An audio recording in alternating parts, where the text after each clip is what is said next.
Hey guys, what's up? It's Deniz from Deniz World of Bodybuilding. Today I want to talk about Michal Krizo. I talked about him a few times before. I think I did like 2, 3 videos about him already. Many people talk about him at the moment because his goal was to get the pro card. Then I think at the end of the month there is the EVL's Prague Pro in Europe, basically to win his first pro show, like his pro debut, and then to be qualified for the Mr. Olympia and maybe even compete there and get a good placement. Okay, so this is the plan, but let's see what I think about it, if that plan is very realistic for this year. And yeah, so let's just talk about it. I think the most important thing to talk about this topic is that I show you a few pictures that's been waving around the internet. So let's start with the front double biceps pose. You see that his arms are humongous.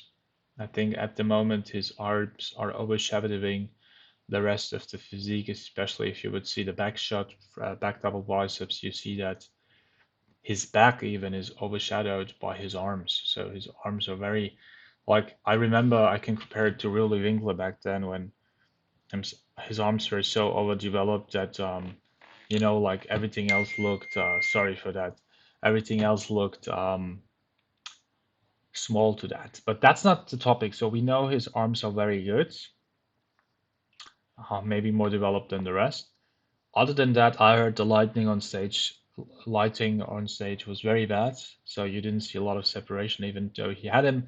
But I want to judge him based on stage photos. So of course you could say whatever, like, I mean, backstage you look better. But I mean, that stands for every competitor. So I mean, you're never judged by the how you looked the day before, how you looked at the bathroom at McDonald's after the contest and you were filled up with apple pie, like, so I would say this wouldn't be so fair. But I would like to have you in mind that probably this wasn't 100%. Probably he didn't do, I heard he didn't do any peak week. He said that himself. Probably he didn't deplete it out.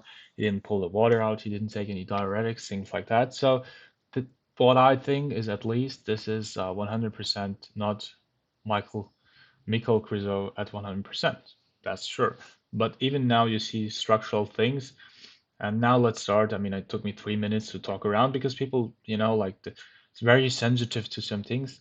And I think definitely by seeing those pictures, I would say that he doesn't look bad. You see weak as good points like his shoulders and arms, but I would say this isn't any top six Mr. Olympia material yet, Like he has good legs, but I think he needs more maturity. He's still young compared to other athletes. His calves are great, his arms and shoulders are great, but I think he just needs more muscle maturity.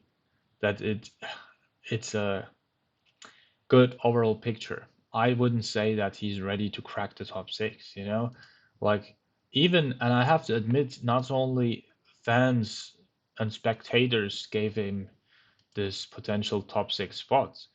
I watched the video of Ronnie Coleman, and even Ronnie had him in his top six. This is not a joke, okay?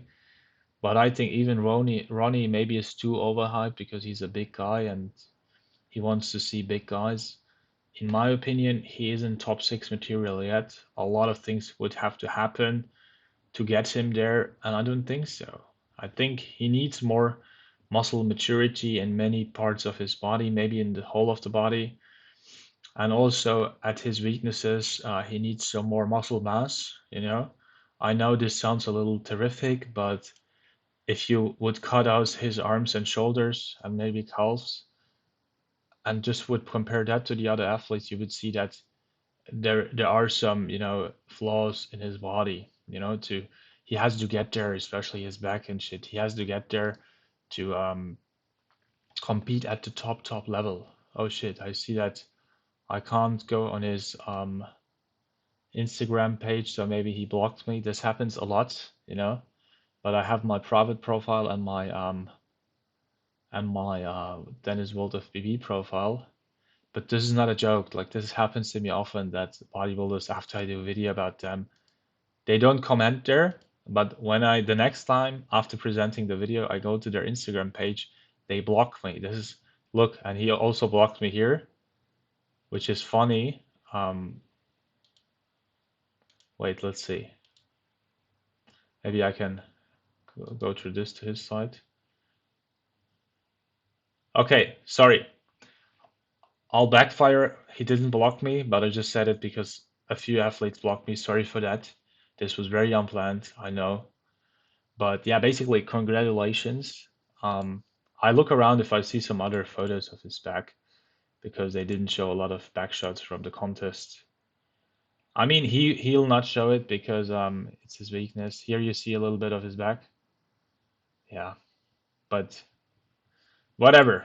I'll try for the next video to find more body shots of him that will display his full physique. Okay, so this was just about the contest. I think even now here you see that he has amazing forearms, upper arms, shoulders, but some missing parts in the middle. Like his arms are wider than his back, like, and this is crazy. But of course, this is very spectacular. It's very spectacular physique. So what do you think? I just think he is overhyped for the top six. If he would place anywhere from 8 to 12, that would be a great pro debut. This is my opinion. But of course, it can be very different if he brings 100%. Even the very top athletes, sometimes if they're just a little bit off, they are getting from a top 3 Mr. Olympia guy to a top 10, top 12 guy. It really, in bodybuilding, the last few percentages, they matter a lot. What do you think? Comment and subscribe. Bye bye.